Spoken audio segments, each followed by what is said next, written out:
Hello, welcome to Trees Crafts and More. My name is Teresa, and today we're going to make an easy fall wax melt candle.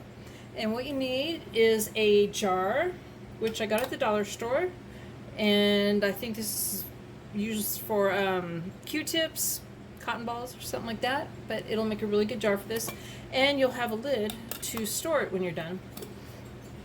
And of course you could find another jar, and maybe even an empty glass jar you have at home from something. I've gotten wax melts, and I got these from the dollar store too. This one is pumpkin chai, and I've got two of those.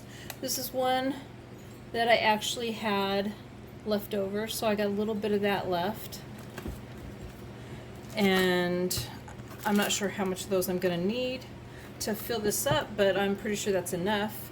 And then I got some wicks. These are medium-sized wicks that I've gotten, and I got these at Walmart, and I have no idea how much they were. There is 6 in the package, and they're 9-inch wicks. So we're going to need one of those, and I have a hot glue gun to secure the wick to the bottom of the jar, and I have a pencil which I'm going to wrap the wick around, and I'll show you how to do that. And on the stove I have a makeshift double broiler. I have I don't know what you call this, a medium-sized saucepan and a smaller saucepan that I've put inside of it. I've filled it up half full of water, and we're going to turn the stove on to medium. We'll put the wax melts inside here and let them slowly melt. You can get like a popsicle stick or a chopstick, wooden chopstick, to stir it every once in a while. And when it melts, then we'll pour it in the glass container. So, and also after it's melted, we'll turn the stove down to medium-low to keep it warm enough while we're working with everything, so it doesn't start getting hard again. And let's go ahead and get started. So I'm going to turn the stove on to medium, and we will get our wax going.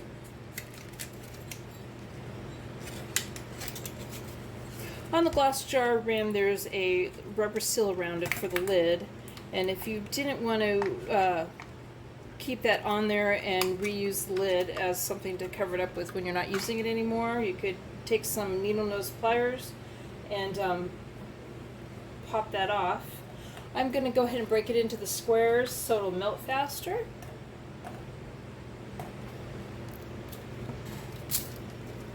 And I have bumped my camera. Hopefully that's back where it was. Okay.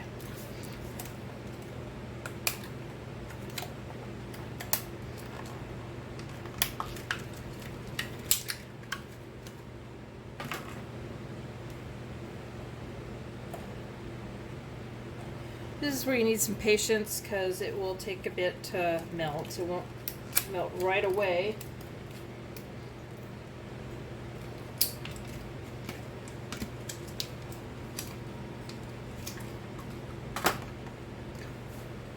And again, I don't know if I need exactly all this to fill that jar up, but I'm going to go ahead and melt it all to make sure that I have enough.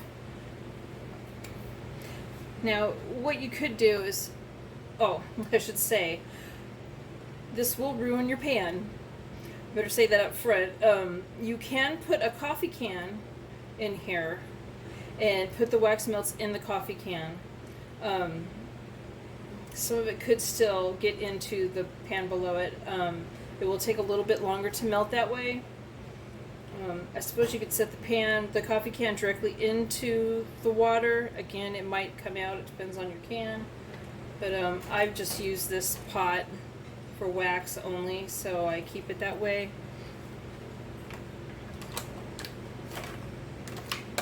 And I happened to get pumpkin chai, but there's other fragrances there, and I thought that was a pretty good fall one. There was an apple cinnamon one, but I thought, well, it's red, and even though it's going to smell like fall, it might appear to look like Christmas, so I went ahead and picked this one. And they have several wax melts there. I also, while I was there, I got some essential oil that was apple cinnamon that I'm going to make another type of a candle with that doesn't necessarily have color to it, but I'm going to add that for the smell. I might even put a little bit of food coloring or something into that one. I haven't decided yet, but this is the one we're doing right now.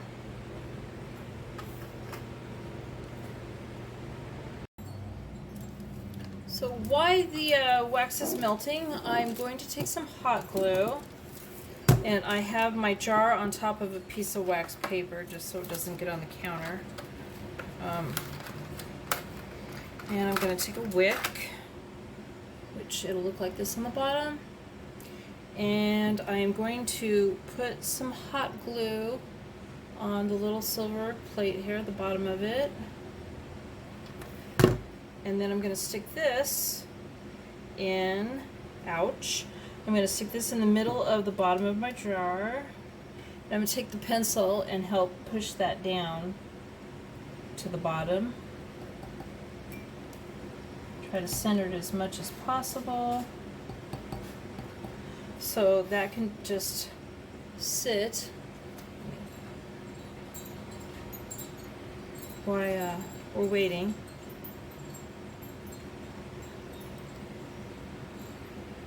And you know, and go ahead and do this part here too. This is where you take the pencil, and you know what, actually I'm going to let this get hard for just a second, because if I do that right now it's going to pop off. When that gets hard, I'm going to wrap the wick around this pencil and balance it on the edge of the jar. Alright, I'm going to go ahead, and what you're going to do is you're going to wrap the wick around this, the pencil, or you could use a chopstick or something like that. And be careful not to pull it off the bottom of your glass jar, the wick. And I'm going to balance it on there like that. That'll keep the wick up straight in it. The wax is melted, so I'm going to go ahead and turn that down to medium-low. And I'm going to pour the wax in here.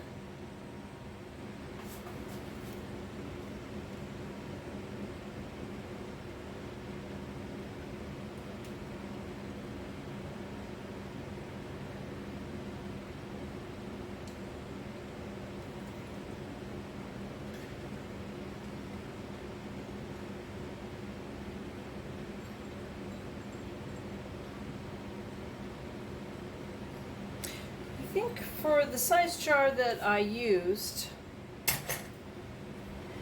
it's a little lower from the top than I would have wanted it. I can't really bring it up to the camera right now to show you, but it's about ½ an inch, I think, for the rim. I probably would have filled it up to, oh, you can't see, but the lining on the rim right here. So just a little bit more. It's really not that shy, but a little bit shy from where I want it. So probably, I want to say this last one that I had, just a little bit of the wax left, maybe the whole thing.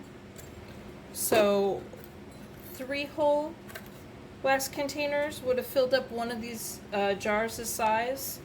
But I think it's still going to look good. And we're going to go ahead and we're just going to let that set. And it's going to take a little bit of time, probably about maybe an hour to cool down and set more. Alrighty, so now the candle is all set, as you can see. I suppose if you wanted to put a label on it, right here would be a good spot on this jar, but again, you can get any jar you want. This was, or you don't have to put a label on it. And I'm going to cut the candle low, not extremely low, but pretty low. Or the wick, I should say. So you can see how that turned out. It already smells really good without me even lighting it. So